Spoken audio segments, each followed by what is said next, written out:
क्लीं कृष्णाय नमः। नमस्कार दोस्तों, आपके अपने चैनल प्योरिटी ऑफ लाइफ में मैं नीलम शुक्ला आपका बहुत बहुत स्वागत करती हूँ। दोस्तों, फाल्गुन मास की शुक्ल पक्ष की एकादशी को आमलकी एकादशी के नाम से जाना जाता है। इस दिन आंवले के वृक्ष की पूजा की जाती है। इस एकादशी को रंग भरी एकादशी भी कहा जाता है। शास्त्रों के अनुसार इस दिन यानी कि आमलकी एकादशी के दिन भगवान श्री हरि विष्णु के साथ आंवले के वृक्ष की पूजा करने से समस्त प्रकार के सुखों की प्राप्ति होती है और समस्त प्रकार की मनोकामनाएं पूर्ण होती है। समस्त प्रकार के जाने अनजाने में किए गए पाप कर्मों से भी मुक्ति मिलती है और भगवान श्री हरि विष्णु की असीम कृपा से मरणोपरांत मोक्ष की प्राप्ति होती है। तो ये दिन बहुत महत्वपूर्ण होता है। फाल्गुन मास के शुक्ल पक्ष की एकादशी का व्रत अगर आप धारण करते हैं अत्यंत ही श्रेष्ठ है, लेकिन अगर आप किसी भी कारणवश व्रत नहीं कर पाते हैं तो भी आज के दिन आपको भगवान श्री हरि विष्णु की विधि विधान से पूजा जरूर करनी चाहिए। आज की वीडियो में मैं आपसे बात करने वाली हूँ कि आमलकी एकादशी कब है, एकादशी की तिथि कब प्रारंभ हो रही है, कब समाप्त हो रही है और व्रत हमें कब धारण करना है और एकादशी व्रत के पारण का यानी कि व्रत खोलने का शुभ मुहूर्त क्या होगा और आमलकी एकादशी के दिन किस प्रकार से भगवान श्री हरि विष्णु की पूजा आराधना करनी चाहिए, किन नियमों का पालन करना चाहिए और किन मंत्रों का जप करना चाहिए, कौन से उपाय करने से समस्त प्रकार की मनोकामनाएं भी पूर्ण होती हैं और इस व्रत का संपूर्ण फल भी हमें प्राप्त होता है। तो आज की वीडियो बहुत महत्वपूर्ण है। आमलकी एकादशी से संबंधित संपूर्ण जानकारी मैं आपसे शेयर करने वाली हूँ, इसलिए वीडियो को पूरा जरूर देखिए और अगर आपको आज की वीडियो अच्छी लगे तो इसे लाइक भी जरूर कीजिए, शेयर भी जरूर कीजिए फैमिली फ्रेंड्स के साथ। और चैनल पर पहली बार आए हैं, अगर अभी तक आपने चैनल को सब्सक्राइब नहीं किया है तो आज की वीडियो अगर आपको अच्छी लगे तो चैनल को सब्सक्राइब जरूर कर लीजिए और बेल बटन को भी प्रेस कर लीजिए। तो इससे ये होगा कि इस चैनल पर जो नई वीडियो अपलोड होंगी उनकी नोटिफिकेशन आपको सही समय पर प्राप्त होगी।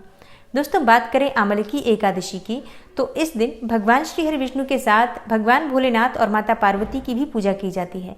शास्त्रों के अनुसार आमलकी एकादशी के दिन भगवान शंकर और पार्वती के गण शिव पार्वती के साथ होली खेलते हैं, गुलाल की होली।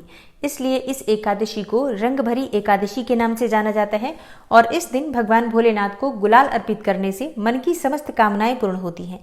किसी भी प्रकार की जीवन में आपके विघ्न बाधाएं हो तो भगवान भोलेनाथ की विधिवत पूजा आराधना करके शिवलिंग पर गुलाल और अबीर अर्पित करते हैं तो इससे आपके जीवन में खुशियों की बहार आती है, सभी प्रकार की सुखों की प्राप्ति होती है और सभी प्रकार की मनोकामनाएं पूर्ण होती हैं, जीवन से दुख दरिद्रता समाप्त होती है। तो आज के दिन जिस प्रकार से आप भगवान श्री हरि विष्णु की पूजा करते हैं उसी प्रकार से भगवान भोलेनाथ की पूजा करने का विधान भी शास्त्रों में बताया गया है। धार्मिक मान्यताओं के अनुसार आमलकी एकादशी का व्रत बेहद फलदायी माना जाता है। शास्त्रों के अनुसार आंवले के वृक्ष को भगवान विष्णु का स्वरूप माना गया है।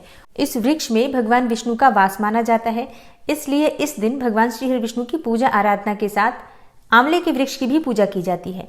पौराणिक मान्यताओं के अनुसार भगवान विष्णु ने जब सृष्टि की रचना की तो इसके लिए ब्रह्मा जी को जन्म दिया। उसी समय उन्होंने आंवले के वृक्ष को भी जन्म दिया और इसलिए आमलकी एकादशी का व्रत करने से जन्म जन्मांतर के सभी पाप भी नष्ट होते हैं। आमलकी एकादशी के व्रत के प्रभाव से साधक को सुख की प्राप्ति होती है, राजयोग की प्राप्ति होती है, धन की प्राप्ति होती है और इस एकादशी पर अगर आप आंवले का पौधा लगाते हैं तो इससे भगवान श्री हरि विष्णु की असीम कृपा भी आपको प्राप्त होती है, व्रत का संपूर्ण फल भी आपको प्राप्त होता है।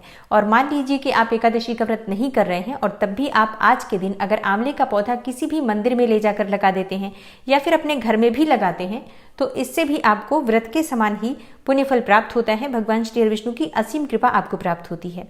देखिए, फाल्गुन मास के शुक्ल पक्ष की एकादशी तिथि प्रारंभ हो रही है 20 मार्च को प्रातःकाल 12:21 पर और समाप्त हो रही है 21 मार्च को प्रातःकाल 2:22 पर।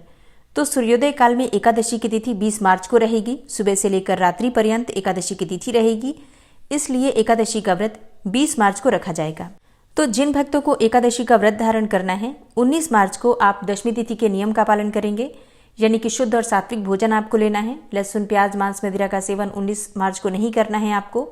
मसूर की दाल, शाक, टमाटर, गाजर, मूली, बैंगन, ये सभी चीजें दशमी तिथि के दिन नहीं खानी चाहिए।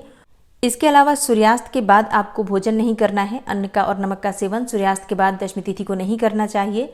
ब्रह्मचर्य का पालन करना है और भूमि पर शयन करना चाहिए अगर संभव हो तो। और अगर भूमि पर शयन नहीं कर पाते हैं तो भी अपनी बिस्तर की शुद्धता का ध्यान रखिए। एकादशी के दिन ब्रह्म मुहूर्त में उठकर और आपको सबसे पहले भगवान श्री हरि विष्णु का स्मरण करना है और मानसिक रूप से भगवान से प्रार्थना कीजिए कि आज आप आमलकी एकादशी का व्रत धारण करेंगे। इसके बाद नित्य कर्मों से निवृत्त होकर गंगा इत्यादि नदियों में आप स्नान कर सकते हैं, या फिर अपने स्नान के जल में गंगा जल या किसी पवित्र नदी का जल मिलाकर स्नान कर लीजिए। इसके बाद विधि विधान से भगवान श्री विष्णु की पूजा करके अपने व्रत का संकल्प ले लीजिए। और हाँ, भगवान श्री विष्णु के साथ ही आज आपको भगवान भोलेनाथ की भी पूजा करनी है, आंवले के वृक्ष का भी पूजन करना है। इसके बाद जैसे कि आपका व्रत है तो आप फलाहार कर सकते हैं, कोई सा भी फल खा सकते हैं, फलों का रस ले सकते हैं, जूस पी सकते हैं। जलाहार और फलाहार के द्वारा आप एकादशी का व्रत कर सकते हैं। इस व्रत का पारण द्वादशी तिथि में किया जाता है, तो द्वादशी तिथि प्रारंभ हो रही है 21 मार्च को सुबह 2:23 पर और द्वादशी तिथि समाप्त हो रही है 22 मार्च को सुबह 4:44 पर। एकादशी व्रत का पारण हरिवासर की समाप्ति के बाद किया जाता है और हरिवासर की समाप्ति का समय रहेगा 21 मार्च को सुबह 8:58 पर। तो व्रत का पारण इसके बाद ही करेंगे 9 बजे से लेकर और 10:30 तक। 1.5 घंटे का ये समय रहेगा जिस समय में आप अपना व्रत खोल सकते हैं, व्रत का पारण कर सकते हैं। और अगर आप इस समय में अपना व्रत नहीं खोल पाते हैं तो दोपहर में फिर आप अपना व्रत खोल सकते हैं, दोपहर 1:41 से शाम को 4:07 पर। तो शुभ मुहूर्त में अपना व्रत खोलिए, शुद्ध और सात्विक भोजन खाकर अपना व्रत खोलना चाहिए और अपना व्रत खोलने से पहले किसी ब्राह्मण को घर बुलाकर भोजन कराना चाहिए। अगर ऐसा संभव न हो तो ब्राह्मण के निमित्त दान की सामग्री जैसे कि भोजन की कच्ची सामग्री निकाल कर रख दीजिए, दक्षिणा के लिए कुछ पैसे रख दीजिए और फिर शुभ मुहूर्त में आप अपना व्रत खोल सकते हैं। व्रत में जो दान की सामग्री है ये आप चाहें तो अपना व्रत खोलने के बाद भी भिजवा सकते हैं। दोस्तों, आज की वीडियो में आपने जाना रंग भरी एकादशी कब है, व्रत की पूजा विधि और व्रत के संपूर्ण नियम के लिए आने वाली वीडियो जरूर देखिए। व्रत की कथा भी आपको इसी चैनल पर मिलेगी। और हाँ, उम्मीद करती हूँ कि आप इस चैनल पर शिवपुराण की जो कथा हर रोज आती है आप लोग जरूर सुनते होंगे। मिलती हूँ मैं आपसे अगली वीडियो में, तब तक के लिए जय श्री राधे।